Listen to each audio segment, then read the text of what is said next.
तू भरा बन के नू कत्ल करना चाहना है। ये मेरी मुंह भोली मां है ते मैं मां पुत्र दा रिश्ता क़यामत तक नहीं टुटन देंगा।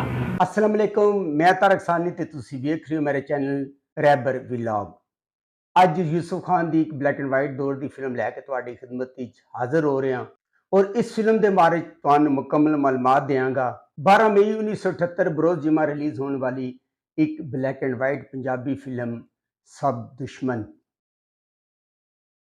ਔਰ ਇਸ ਫਿਲਮ ਦਾ ਜਿਹੜਾ ਮੌਜੂ ਹੈ ਬੜਾ ਅੱਛਾ। ਇਸ ਫਿਲਮ ਦਾ ਮੌਜੂ ਹੈ ਕਿ ਇਹ ਉਹਨਾਂ ਕੁੜੀਆਂ ਦੀ ਕਹਾਣੀ ਹੈ ਜਿਹੜੀਆਂ ਘਰ ਤੋਂ ਫਰਾਰ ਹੁੰਦੀਆਂ ਹਨ और किसी आशिक के पिछे घर तू फरार होंगे, घर तू भजदियां और उन्होंने यह पता नहीं होता कि जिदे पिछे वो नस रही उन्होंने साथ भी देगा कि नहीं देगा।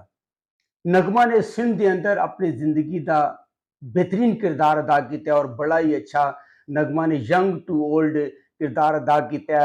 यूसुफ खान की मां का किरदार ने अदा किया और इस फिल्म के कारण यूसुफ खान मेरे अड्डे पे दुश्मन पंछी बन के भी आ गए। यूसुफ खान ने सिंह के अंदर राजू का किरदार अदा किया और राजू जिहड़ा होंदा है वो नगमा का पुत्र होंदा है और एक कातल समगलर ते मुल्क दुश्मन होंदा है। नजमा मैं भी बहादुर तेनू फिर ही मनागी। नजमा ने सिंह के अंदर शाजिया का किरदार अदा किया और शाजिया जिहड़ी होंदी है वो भी एक ठग किस्म की औरत होंदी है और उसका काम भी समगलिंग इस तरह के बुरे काम होंदे ने। दसना थानेदारा मेरा प्यो है भी हो सकता है, मेरा प्यो तो भी हो सकता है थानेदारा।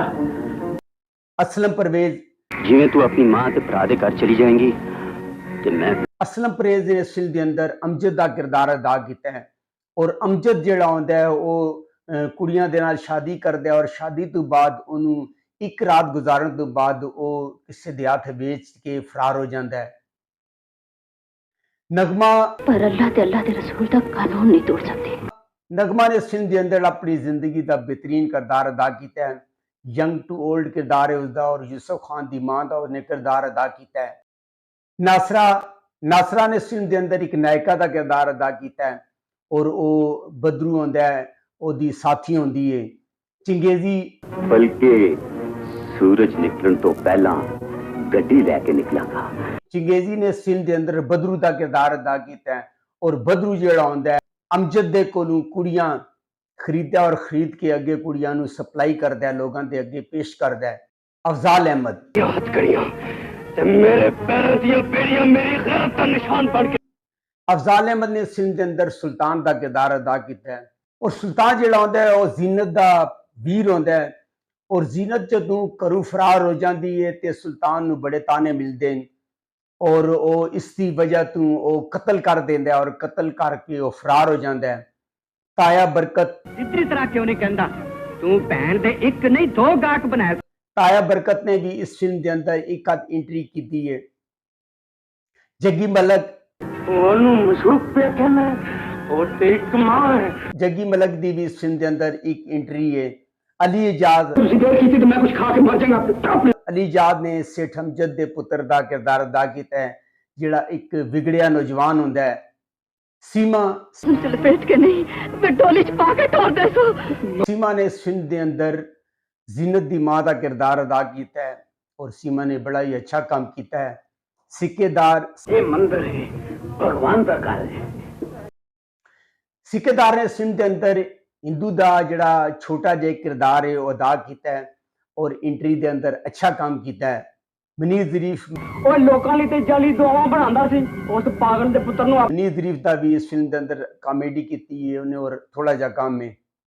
इस फिल्म के तहत कारण वहीद डार ਇਹਦੇ ਤੇ ਸਰਮਾਇਆਕਾਰੀ ਕੀਤੀ है। SM अली ने म्यूजिक दिता है। वजाहत अतरे ने ਇਹਦੀ कहानी लिखी है। हज़ी कादरी ने नगमा निगार हज़ी कादरी गुलकारा नूरजहान महनाज नाहिद अख्तर कैमरामैन नसीम हुसैन शाह। जैसा कि मैं तुहानू पहले दस चुकिया है जीनत की कहानी है और जीनत का जिहड़ा किरदार है वो अदाकार नगमा ने अदा किया है और वो अमजद असलम परवेज के नाल प्यार करती है ਔਰ ਜਦੋਂ ਉਹਨਾਂ ਦੀ ਮੁਲਾਕਾਤਾਂ ਦਾ ਘਰ ਵਾਲਿਆਂ ਨੂੰ ਇਲਮ ਹੁੰਦਾ ਹੈ ਤੇ ਨਗਮਾ ਦੀ ਜ਼ਬਰਦਸਤੀ ਸ਼ਾਦੀ ਤੈਅ ਕਰ ਦਿੱਤੀ ਜਾਂਦੀ ਹੈ।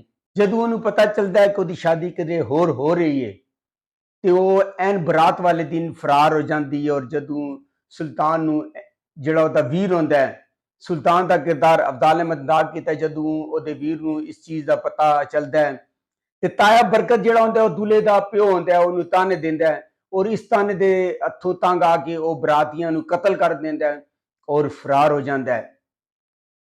ਔਰ ਨਗਮਾ ਜਦੋਂ ਉਸ ਬੰਦੇ ਕੋਲ ਪਹੁੰਚਦੀ ਹੈ ਅਮਜਦ ਕੋਲ, ਅਮਜਦ ਉਹਦੇ ਨਾਲ ਨਿਕਾਹ ਕਰਦਾ ਹੈ ਔਰ ਇੱਕ ਰਾਤ ਗੁਜ਼ਾਰਨ ਤੋਂ ਬਾਅਦ ਉਹਨੂੰ ਬਦਰੂ ਚੰਗੇਜ਼ੀ ਦੇ ਹੱਥ ਵੇਚ ਕੇ ਫਰਾਰ ਹੋ ਜਾਂਦਾ ਹੈ। ਚੰਗੇਜ਼ੀ ਉਹਨੂੰ ਕੋਠੇ ਤੇ ਲੈ ਜਾਂਦਾ ਹੈ ਔਰ ਨਾਇਕਾ ਨਾਸਰਾ ਦੇ ਹਵਾਲੇ ਕਰ ਦਿੰਦਾ ਹੈ।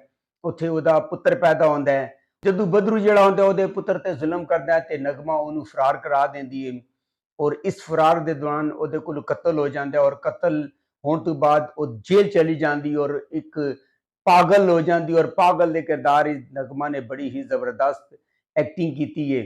ਔਰ ਉਹ ਜਿਹੜਾ ਬੱਚਾ ਉੱਥੋਂ ਫਰਾਰ ਹੋ ਜਾਂਦਾ ਹੈ ਔਰ ਫਰਾਰ ਹੋ ਕੇ ਉਹ ਸੁਲਤਾਨ ਨੂੰ ਮਿਲਦਾ ਹੈ ਔਰ ਸੁਲਤਾਨ ਨੂੰ ਇਹ ਪਤਾ ਨਹੀਂ ਹੁੰਦਾ ਕਿ ਇਹ ਜਿਹੜਾ ਬੱਚਾ ਹੈ ਉਹਦਾ ਭਾਂਜਾ ਹੈ ਔਰ ਉਹਨੂੰ ਪਾਲ ਪੋਸ ਕੇ ਵੱਡਾ ਕਰਦਾ ਹੈ ਔਰ ਉਸਦਾ ਨਾਮ ਰਾਜੂ ਹੁੰਦਾ ਹੈ। ਔਰ ਰਾਜੂ ਦਾ ਜਿਹੜਾ ਕਿਰਦਾਰ ਹੈ ਅਦਾਕਾਰ ਯੂਸਫ ਖਾਨ ਨੇ ਅਦਾ ਕੀਤਾ ਹੈ ਔਰ ਇੱਕ ਰੂਟੀਨ ਦਾ ਕਿਰਦਾਰ ਹੈ ਜਿਹੜਾ ਕਿ ਸਮਗਲਰ ਹੁੰਦਾ ਹੈ, ਕਾਤਲ ਹੁੰਦਾ ਹੈ ਔਰ ਮੁਲਕ ਦੁਸ਼ਮਣ ਹੁੰਦਾ ਹੈ। ਇਹ ਫਿਲਮ YouTube ਤੇ ਮੌਜੂਦ ਹੈ, ਤੁਸੀਂ ਜਾ ਕੇ ਵੇਖ ਸਕਦੇ ਹੋ। ਅਗਰ ਤੁਹਾਨੂੰ ਮੇਰੀ ਮਾਲੂਮਾਤ ਅੱਛੀ ਲੱਗੀ ਹੋਵੇ ਮੇਰੇ ਚੈਨਲ ਨੂੰ ਲਾਈਕ ਕਰੋ, ਅੱਛਾ ਜਿਹਾ ਕਮੈਂਟਸ ਕਰੋ ਤੇ ਨੈਕਸਟ ਵੀਡੀਓ ਤੱਕ ਰੱਬ ਰਾਖਾ।